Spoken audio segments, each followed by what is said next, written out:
है कन्हैया, मैं जिस दिन अर्जुन ने मुझे बाण मारा, मैं चाहता तो उसी दिन अपना प्राण त्याग देता, क्योंकि मुझे इच्छा मृत्यु वरदान थे, जब जाऊं तब प्राण निकाल दो, लेकिन मैं प्राण नहीं त्यागा।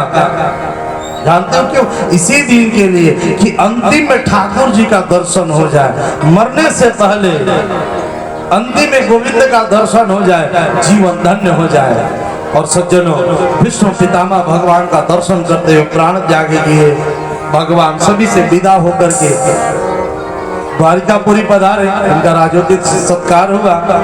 इधर अर्जुन जी पहुंचाने के लिए आए थे। अर्जुन जी कुछ दिन रुक गए और एक दिन भगवान श्री कृष्ण ने अर्जुन को कहा कि अब तुम हस्तिनापुर वापस चले जाओ, द्वारका समाप्त होने वाली, मैं अपने धाम जा रहा हूँ। अर्जुन को गोपियों के साथ भगवान ने भेज दिया। अर्जुन रास्ते में आ रहे थे, भीलों ने गोपियों को लूट ली और जितना संपत्ति भगवान दिए थे सब लूट लिए, क्योंकि अर्जुन को भी घमंड हो गया था कि गांडीवधारी हूँ मैं, और इस गांडी के बदौलत मैंने महाभारत जीत लिया। भीलों ने लूट लिया। ये भील कोई और नहीं था। आपने सुना है ना कथा में कि भीलन लूटे गोपी का, वही अर्जुन वही बाना। ये भील कोई और नहीं था, भगवान श्री कृष्ण ही भील बनकर आए थे और अर्जुन को मार कर उनका सारा संपत्ति छीन लिया। अर्जुन रोते रोते पहुंचे हस्तिनापुर। युधिष्ठिर को बताया, भैया वंचित हो हम महाराजा हरिणा बंधु रूपिणा। कहा कि प्रभु हम लोग ठग लिए गए। क्या हुआ? बोले भगवान इस द्वारिका को छोड़ करके चले गए। सुनते पांचों पांडव तुरंत परीक्षित जी महाराज को राजा बनाए। इनके पौत्र अभिमन्यु के पुत्र परीक्षित जी, छोटे से बालक थे, परीक्षित को राजा बनाया और निकल पड़े, स्वर्गारोहण कर दिए। अब परीक्षित जी राजा बने तो परीक्षित जी महाराज एक दिन घर में सोने का मुकुट रखा था, उसको पहन लिए और वन में शिकार करने के लिए जाते हैं। एक जगह दिखाई पड़ा, एक रथ पर एक काला कलुष व्यक्ति बैठा हुआ, एक तरफ बैल को और एक तरफ गाय को जोते हुए है। लात से मार रहा था। निकाले परीक्षित तलवार, तेरी हिम्मत कैसे, तू है कौन? गाय को और बैल को लात मार रहा। कलयुग ने हाथ जोड़ महाराज मैं कोई और नहीं, मैं कलयुग हूँ, आपने ही बनाया है। बोले क्या करो? मैं कहा मेरा काम ही अत्याचार करना। बोले निकल जा मेरे राज्य से। कहा कि पूरे दुनिया में तो आप ही का राज्य है, कहाँ जाऊं मैं? 4 जगह बताए। बोले जहाँ स्त्री गमन हो, जहाँ पर पुरुष स्त्री गमन कर रहा वेश्यागामी वहाँ रहना, जहाँ जीव हत्या होती है वहाँ रहना, जहाँ लोग शराब पीते हो शराबी के घर में रहना, और जहाँ जुआ होता है जुएरी के घर में रहना। ये कलयुग 4 जगह रहता है। जुए जो लोग जुआ खेलते उसके घर में कलयुग का वास होता है। कभी भी सुख शांति स्वाद में जी नहीं सकता। शराबियों के घर में तो कलयुग पहले से ही रहता है। बोलो राधे राधे। देखिएगा, अब तो ये खैर अच्छा हुआ कि नीतीश कुमार ने बंद कर दिया, नहीं तो पहले तो कथा में भी लोग आ जाते थे। बोलो राधे राधे। अब तो सुधार हुआ है, लेकिन हम तो सुनते हैं कि पहले से ज्यादा अब गड़बड़ हो गया। पहले खोजने जाना पड़ता था, अब अपने आप ही मिल जाता है।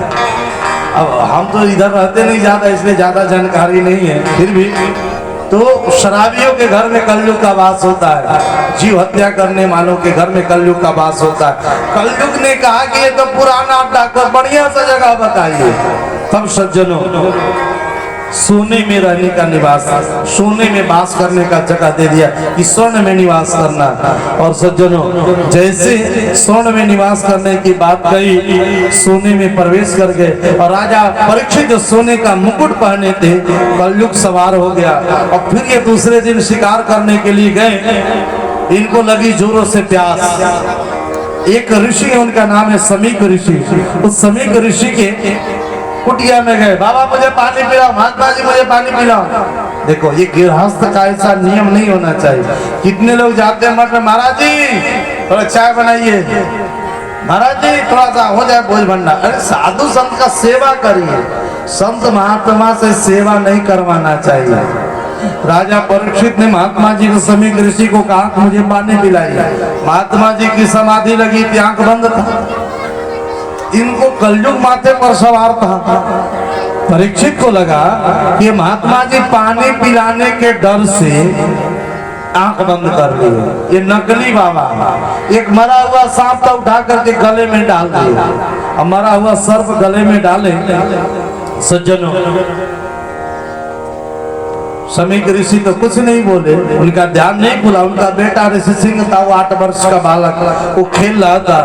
किसी ने जाकर बता दिया कि तुम्हारे पिता के गले में राजा परीक्षित ने सांप डाल दिया है। वो दौड़ करके आए और श्राप दे दिया। लंघित मर्यादा तक्ष के सप्तमे हनि तंचंती कुलस्मारा नोदितु में तदद्रोहम। राजा परीक्षित, तूने मेरे पिता के गले में सर्प डाला, जा मैं श्राप देता हूँ, आज के ठीक 7वें दिन तक्षक नाग तुम्हें डस लेगा और तेरी मृत्यु हो जाएगी। सज्जन, राजा परीक्षित को जब समीक ऋषि की आंख खुली, बोले बेटा तूने ये क्या किया? अरे परीक्षित जैसा धर्मात्मा राजा को श्राप दिया। बोले वृथा ना जाए देव ऋषि वाणी, अब क्या करें? शिष्यों को भेजा, राजा परीक्षित को सूचना दो कि उसको श्राप लगी है। ऋषि शिष्य गए, जाकर परीक्षित को बताया, महाराज आपको श्राप लगी है, 7वें दिन तक्षक नाग आपको डस लेगा और आप मर जाओगे। यहाँ दुनिया में हम जितने लोग बैठे हैं, किसी को पता चल जाए कि 15 दिन बाद हम नहीं रहेंगे, चाहे 1 महीना बाद नहीं रहेंगे, पहले ही हार्ट फेल हो जाएगा कि नहीं? ये तो भगवान अच्छा किए कि किसी को ये नहीं पता कि कब जाना है, नहीं तो पहले ही आदमी टेंशन में मर जाए। बोलो राधे राधे। कोरोना के समय देखे थे, अच्छे से अच्छे आदमी गुजर गए, लोग हॉस्पिटल में छोड़ देते थे, कोई पूछता, आदमी टेंशन में मर गया। तो राजा परीक्षित धन्य है, जैसे उनको पता चला कि 7वें दिन मुझे तक्षक नाग डस लेगा और मेरी मृत्यु हो जाएगी, अब अपने बेटे जन्मेजय को राजा बना दे, और राजा बना करके स्वयं सुखताल में गंगा जी के तट पर आकर के बैठ गए। अनेक संत महात्माएं सबको प्रणाम किया और सज्जनों पूछा, अतः परीक्षा में संसिद्धि योगी राम परमं गुरुं पुरुषस्य यत् कार्यं म्रियमाणस्य सर्वथा। पूछा सभी ऋषियों से कि 7 दिन का समय क्या करूं मैं? किसी ने कहा खूब मंदिर बनवाओ, किसी ने कहा नहीं खूब यज्ञ करो, किसी ने कहा खूब दान करो, किसी ने कुछ कहा। उसी समय सुखदेव भगवान का आगमन हो गया। प्रेम से बोलिए सुखदेव जी महाराज की। और सज्जनों, सुखदेव महाराज का आगमन हुआ। राजा परीक्षित ने प्रश्न किया, महाराज जी 7 दिन का समय है मेरे पास, मैं क्या करूं? मेरे पास वक्त बहुत कम है। और सज्जनों, राजा परीक्षित को संबोधित करते हुए सुखदेव भगवान ने कहा, परीक्षित एक उपाय करो, भागवत महापुराण की कथा सुनो, तुम्हारा कल्याण हो जाएगा। और सज्जन, अब यहाँ से सुखदेव भगवान राजा परीक्षित को भागवत महापुराण की बहुत ही प्यारी कथा सुना रहे और वर्णन किया। कहा अंते नारायण स्मृति, अंत में गोविंद की याद आ जाए, इसका प्रयास करो।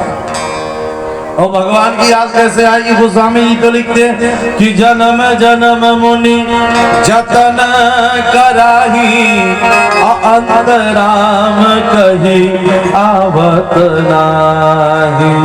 बोले जन्म जन्म बड़े बड़े ऋषि महर्षि लोग इंतजार करते, फिर भी उनको भगवान का दर्शन नहीं होता। अंत में गोविंद की याद कैसे आए?